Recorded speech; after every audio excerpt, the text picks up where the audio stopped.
Dressrosa easily had the most misogynistic writing that I have seen in One Piece so far.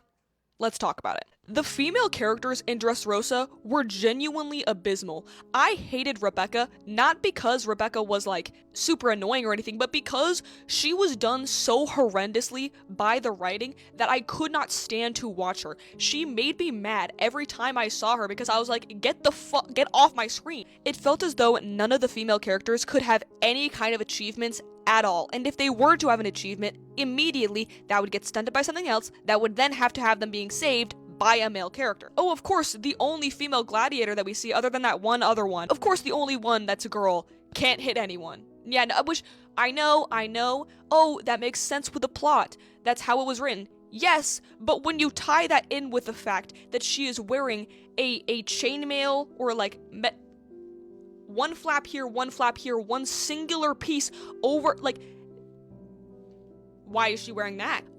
I'm just a little bit confused here, because if she's supposed to be a defensive fighter that wouldn't attack anyone, wouldn't it make more sense for her to be wearing heavier armor to avoid people attacking her, as opposed to what?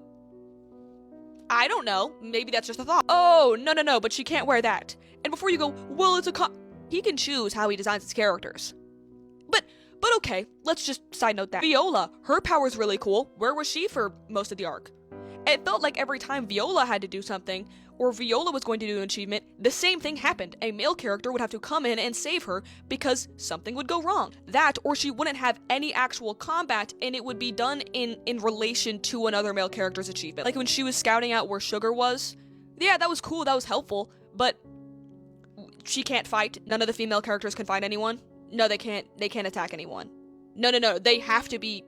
Okay, so yes, she did have moments that were useful, but the one time that she goes and actually tries to fight someone, she immediately gets bodied, and then it's turned into a moment for Luffy to come in and be a savior, which happens every single time. Every single time that Rebecca had to go do something, she always failed, and then a male character would have to come in and save her. Do you know how annoying it was? Oh, she climbs up the hill to go attack that guy? I knew instantly her dad's gonna come in. Her dad's gonna come in and have to save her because she can't do that. Of course she can't do that. She can't do anything. And that's not her fault. It's the writing. It's the writing. Her character was useless. Her character was useless. She was so annoying. She was straight fan service, damsel in distress slop. That's all she was. That's all she did. All arc. Oh no, I'm gonna... Luffy! Oh no, stop! It made me so mad. And then, okay, well, Baby 5 was strong. Baby 5 defected from the Don Quixote family to marry one of the soldiers. Do you not see how that, I don't know. Baby 5 was strong while she was there, but her character was reduced to a joke with basically no actual development. They introduced development for her. They introduced interesting development where they were talking about that entire idea of like, she's so dedicated to helping people that they could have established that further. They could have leaned further into that, but no, they made it solved within 2 seconds. The entire rest of the story, she was just a husband lady where she was like, oh, my husband, that's it. They could have done something else there. Robin had some achievements, but then every single time something would happen, a male character would have to come in and save her. Almost every single time she's climbing up. Oh my god, Hakuba attacks. She holds Hakuba down, but oh no, something else is happening. Now we gotta get someone else to save her. Now, like, every single time. Oh, she comes up to go help Rebecca? No, she can't actually help Rebecca. She's gonna protect Rebecca while, okay, yeah, sure. Because she can't find anyone. Okay, Sugar was the only female character that actually had some kind of, like, strength that was actually contestable within the story, but she had no actual, like, character development.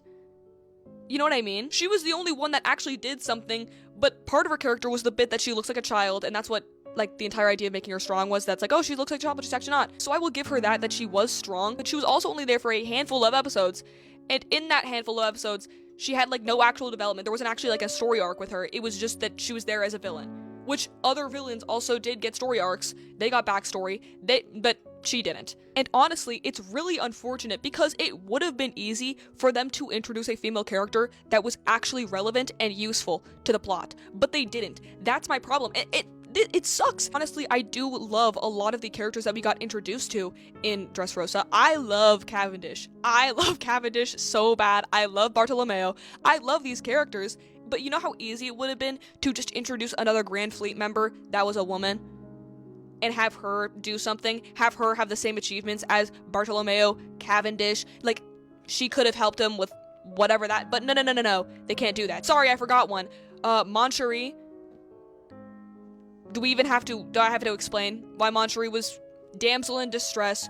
She gets there, instantly her character is focused around another male character, so she starts crying, her whole powers, like, she doesn't actually fight anyone, she just flies around and she cries, which I enjoyed Moncherie, I think she was cute, but it's like, why did none of the female characters do anything this arc? I was genuinely infuriated for a majority of these episodes because it was so blatantly, like, badly written for the female characters. And the thing is, I'm not saying that this is an overall story that happens all the time within One Piece. I did say last arc that I felt like they were reusing the damsel in distress trope too much and it was kind of getting annoying. And I was like, oh, I hope they don't do that anymore. They did. There have been arcs that have, like, avoided this.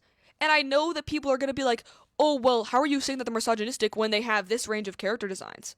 Okay, well, the only characters that were relevant in this arc that were women were characters that were designed to look attractive or like children. Like, every single woman that was relevant had massive cojones, which, no shade to my ladies out there that do have those, but, like, every single one that was relevant was attractive, but they also were useless. So it's like, what was the point of having them in there if not to just be fan service? That is the entire point of their characters. They amounted to nothing outside of that fan service. Oh, well, stronger women in the story do exist. What about Big Mom? What about, like, I know that those characters exist, but they didn't in this arc. I'm saying that this arc specifically was a hard watch. I don't know. I hope we get better female characters in the future because it was genuinely abysmal. I don't know. Let me know what you guys think. Comment thoughts down below. I could be wrong here, but see you in the next one.